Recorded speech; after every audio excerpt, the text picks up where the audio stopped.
ನಮಸ್ಕಾರ ಎಲ್ಲರಿಗೂ ನನ್ನ ಚಾನೆಲ್ಗೆ ಸ್ವಾಗತ. ಇವತ್ತು ನಾವು ತುಂಬಾ ಸಿಂಪಲ್ ಆಗಿ ಸಿಹಿಯಾದ ಶೀರಾ ಹೇಗೆ ಮಾಡೋದು ನೋಡೋಣ, ಅದು ಕೂಡ 15 ನಿಮಿಷಗಳಲ್ಲಿ. ಇಂಗ್ರೀಡಿಯೆಂಟ್ಸ್. ಮೊದಲು ಬೇಕಾಗಿರುವ ಪದಾರ್ಥಗಳು: 1 ಕಪ್ ರವೆ, ಸೂಜಿ ರಿಂದ 1 ಕಪ್ ಸಕ್ಕರೆ, ಕಪ್ ತುಪ್ಪ, 2 ಕಪ್ ನೀರು ಅಥವಾ ಹಾಲು, ಸ್ವಲ್ಪ ಏಲಕ್ಕಿ ಪುಡಿ, ಕಾಜು ಮತ್ತು ದ್ರಾಕ್ಷಿ. ಆಪ್ಷನಲ್ ಆಗಿ ಕೇಸರಿ ಹಾಕಬಹುದು, ರುಚಿ ಇನ್ನೂ ಚೆನ್ನಾಗಿರುತ್ತೆ. Step 1: roasting.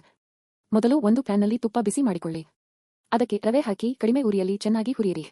ಜಾಸ್ತಿ ಕಲಸುತ್ತಾ ಇರಬೇಕು, ಇಲ್ಲದಿದ್ದರೆ ಸುಟ್ಟು ಹೋಗಬಹುದು. ರವೆ ಸಣ್ಣ ಗೋಲ್ಡನ್ ಬಣ್ಣಕ್ಕೆ ಬಂದು ಸುಗಂಧ ಬಂದಾಗ ಮುಂದಿನ ಹಂತಕ್ಕೆ ಹೋಗಿ. Step 2: dry fruits. ಈಗ ಅದಕ್ಕೆ ಕಾಜು ಮತ್ತು ದ್ರಾಕ್ಷಿ ಹಾಕಿ ಹುರಿಯಿರಿ. ಕಾಜು ಗೋಲ್ಡನ್ ಬಣ್ಣಕ್ಕೆ ಬಂದರೆ ದ್ರಾಕ್ಷಿ ಊದಿದರೆ ರೆಡಿ.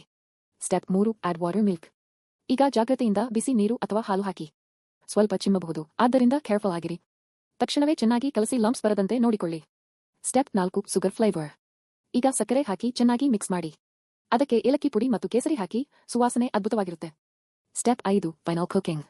ಇದನ್ನು ಥಿಕ್ ಆಗಿ ಪ್ಯಾನ್ ಸೈಡ್ಸ್ ಬಿಡೋವರೆಗೆ ಬೇಯಿಸಿ. ಶೀರಾ ಸಾಫ್ಟ್ ಆಗಿ ಹೊಳೆಯುತ್ತಾ ಇದ್ದರೆ ಅದು ರೆಡಿ ಅನ್ನೋ ಅರ್ಥ. ಔಟ್ರೋ. ಈಗ ನಮ್ಮ ಸಿಹಿಯಾದ ಶೀರಾ ರೆಡಿ. ನಿಮಗೆ ಈ ರೆಸಿಪಿ ಇಷ್ಟ ಆಯ್ತಿದ್ರೆ ಲೈಕ್, ಶೇರ್ ಮತ್ತು ಸಬ್ಸ್ಕ್ರೈಬ್ ಮಾಡೋದನ್ನು ಮರೆತಬೇಡಿ.